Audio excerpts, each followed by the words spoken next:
Hi hello ನಮಸ್ಕಾರ viewers, welcome back to your my channel. ಇವತ್ತು ವೀಕ್ಷಕರೇ ನಾನು ಜೋಳದ ಹಿಟ್ಟಿನ ಪಡ್ಡು ಮಾಡ್ತಾ ಇದ್ದೀನಿ.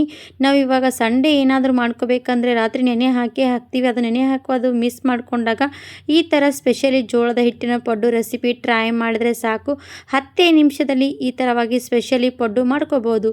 ಹಾಗಿದ್ರೆ ಇದು ಪೂರ್ತಿಯಾಗಿ ವಿವರಣೆ ಬೇಕಂದರೆ ವಿಡಿಯೋ ಸ್ಕಿಪ್ ಮಾಡದೆ ನೋಡಿಕೊಂಡು ಹೋಗಿ. ವಿಡಿಯೋ ಇಷ್ಟ ಆದರೆ ಲೈಕ್ ಆ್ಯಂಡ್ ಸಬ್ಸ್ಕ್ರೈಬ್. ಇವಾಗ ಬನ್ನಿ ಯಾವ ರೀತಿಯಾಗಿ ರೆಡಿ ಮಾಡಬೇಕಂತ ತೋರಿಸ್ಕೊಡ್ತೀನಿ. ಫಸ್ಟ್ ಒಂದು ಬೌಲ್ ತೊಗೊಂಡಿದ್ದೀನಿ ನೋಡಿ. ಇವಾಗ ನಾವು ಇದು ಅಳತೆ ಪ್ರಕಾರವಾಗಿ ಎಲ್ಲ ಕೂಡ ಮೆಜರ್ಮೆಂಟ್ ಮಾಡ್ಕೊಳ್ಳಿ. 1 ಬಟ್ಲಷ್ಟು ನಾನು ಇವಾಗ ಜೋಳದ ಹಿಟ್ಟು ತೊಗೊಂಡಿದ್ದೀನಿ. ಅದೇ ಬಟ್ಲಲ್ಲಿ ನಾನು ಇವಾಗ ಅರ್ಧ ಬಟ್ಲಷ್ಟು ಚಿರೋಟಿ ರವೆ ಅಂದರೆ ಸಣ್ಣದಾಗಿರುವಂಥ ರವೆ ತೊಗೊಳ್ಳಿ. ಸ್ವಲ್ಪ ರವೆ ಏನಾದರೂ ದಪ್ಪ ಇದ್ದರೆ ಮಿಕ್ಸಿಯಲ್ಲಿ ಗ್ರೈಂಡ್ ಮಾಡ್ಕೋಬೋದು. ಇವಾಗ ನೋಡಿ ರವೆ ಅರ್ಧ ಬಟ್ಲಷ್ಟು ಹಾಕಿದ್ದೀನಿ. ರುಚಿಗೆ ಬೇಕಾದಷ್ಟು ಉಪ್ಪು, ಒಂದು ಸ್ವಲ್ಪ ಜೀರಿಗೆ ನೋಡಿ, ಒಂದು ಅರ್ಧ ಚಮಚದಷ್ಟು ಜೀರಿಗೆಯನ್ನು ಹಾಕಿದ್ದೀನಿ. ಈ ಕಡೆ ಈರುಳ್ಳಿ, ಹಸಿಮೆಣಸಿನ್ಕಾಯಿ, ಕೊತ್ತಂಬರಿ ಸೊಪ್ಪು ಎಲ್ಲ ಕೂಡ ನಾನು ಇವಾಗ ಕಟ್ ಮಾಡಿ ತೊಗೊಂಡಿದ್ದೀನಿ. ಇವಾಗ ಈರುಳ್ಳಿ ಮತ್ತು ಹಸಿಮೆಣಸಿನ್ಕಾಯಿ, ಕೊತ್ತಂಬರಿ ಸೊಪ್ಪು ಇವಿಷ್ಟು ಕೂಡ ಅದರಲ್ಲಿ ಹಾಕ್ತಾಯಿದ್ದೀನಿ. ಹಾಕಿ ಚೆನ್ನಾಗಿ ಏನು ಮಾಡಬೇಕಂದ್ರೆ ನಾವು ಇದನ್ನೆಲ್ಲ ಕೂಡ ನೀರು ಹಾಕಿ ಹಿಟ್ಟು ಕಲಿಸ್ಕೋಬೇಕು.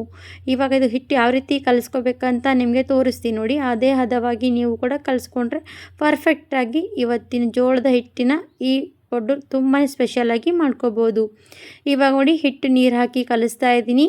ಪೂರ್ತಿಯಾಗಿ ಜಾಸ್ತಿ ತೆಳುವಾಗಿ ಕೂಡ ಕಲಿಸ್ಬಾರ್ದು, ಜಾಸ್ತಿ ಗಟ್ಟಿಯಾಗಿ ಕೂಡ ಇಲ್ಲ. ಒಂದು ಹದ ಪರ್ಫೆಕ್ಟಾಗಿದ್ದರೆ ನಮಗೆ ಪಡ್ಡು ಸೂಪರಾಗಿ ಬರುತ್ತೆ ಸ್ನೇಹಿತರೆ. ಈ ಪಡ್ಡಿಗೆ ಮೊಸರು ಹಾಕುವಂಥ ಅವಶ್ಯಕತೆ ಕೂಡ ಬೀಳಲ್ಲ ಸ್ನೇಹಿತರೆ. ನೋಡ್ತಾ ಇರ್ಬೋದು, ನಾವು ಏನಾದರೂ ಪಡ್ಡು ಆಗಲಿ ದೋಸೆ ಆಗಲಿ ಮಾಡಬೇಕಂದ್ರೆ ಮೊಸರನ್ನು ಯಾವಾಗಲೂ ಕೂಡ ಅದರಲ್ಲಿ ಆ್ಯಡ್ ಮಾಡ್ತೀವಲ್ವ, ಅದೇ ಮೊಸರು ಕೂಡ ಅದರಲ್ಲಿ ಆ್ಯಡ್ ಮಾಡ್ದೇ ನಾನಿವತ್ತು ಪಡ್ಡನ್ನು ಹಾಕ್ತಾಯಿದ್ದೀನಿ. ತುಂಬಾ ಸಖತ್ ಟೇಸ್ಟಿಯಾಗಿ ಡಿಫ್ರೆಂಟ್ ಆಗಿರುವಂಥ ಜೋಳದ ಹಿಟ್ಟಿನ ಪಡ್ಡು, ಹಾಗೆ ಹೆಲ್ದಿಯಾಗಿ ಕೂಡ ಇರುವಂಥದ್ದು ಸ್ನೇಹಿತರೆ.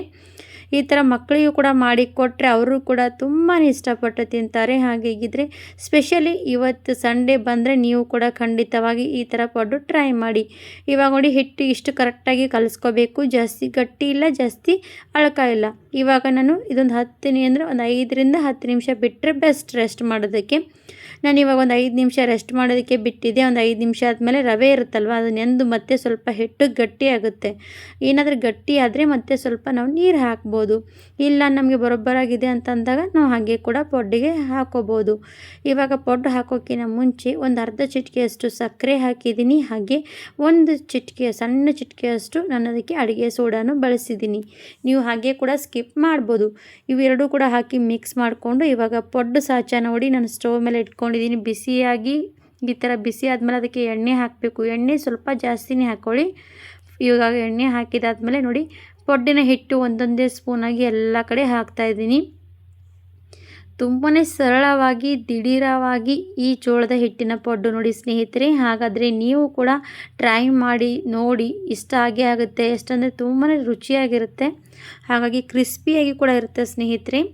ಇವಾಗ ನೋಡಿ ಎಲ್ಲ ಕಡೆ ಪಡ್ಡು ಹಿಟ್ಟು ಹಾಕಿದ್ದೀನಿ. ಮೇಲಿಂದ ಸ್ವಲ್ಪ ಎಣ್ಣೆ ಕೂಡ ಹಾಕಿ ಒಂದು ಸ್ವಲ್ಪ ತಟ್ಟೆ ಮುಚ್ಚಿಡಬೇಕು. 1-2 ಸೆಕೆಂಡ್ ಮುಚ್ಚಿಟ್ಟು ಮತ್ತೆ ಇನ್ನೊಂದು ಸ್ವಲ್ಪ ಚೆನ್ನಾಗಿ ಬೆಂದಿರುತ್ತೆ. ಆವಾಗ ತಿರುವಿ ಹಾಕಿದ್ರೆ simple and tasty paddu ready ಸ್ನೇಹಿತರೆ. ಇದು ನೀವು ಚಟ್ನಿ ಜೊತೆ, ಸಾಂಬಾರು ಜೊತೆ ಎದುರು ಕೂಡ ಹಾಗೆ ಕೂಡ ತಿಂದರೂ ಕೂಡ ಬೆಸ್ಟ್ ಆಗಿರುತ್ತೆ. ನಿಮಗೆ ಯಾವ ರೀತಿ ಇಷ್ಟ ಆಗುತ್ತೆ ಆ ರೀತಿ ನೀವು ತಿನ್ಬೋದು. ಇವಾಗ ನೋಡಿ 1-2-3 ನಿಮಿಷ ಚೆನ್ನಾಗಿ ಇದು ಬೇಯೋದಕ್ಕೆ ಬಿಡಬೇಕು. ಮತ್ತು ಹೈ ಫ್ಲೇಮ್ ಇಡಬಾರ್ದು, ಸಣ್ಣ ಉರಿಯಲ್ಲೇ ಇಟ್ಕೊಂಡು ನಾವು ಇದನ್ನು ಪಡ್ಡನ್ನು ರೆಡಿ ಮಾಡಬೇಕಾಗುತ್ತೆ. ಯಾಕಂದರೆ ಹೈ ಫ್ಲೇಮಲ್ಲಿ ಏನಾದರೂ ಮಾಡಿದ್ವಿ ಅಂದರೆ ಪಡ್ಡು ಹೊತ್ತೋಗುತ್ತೆ.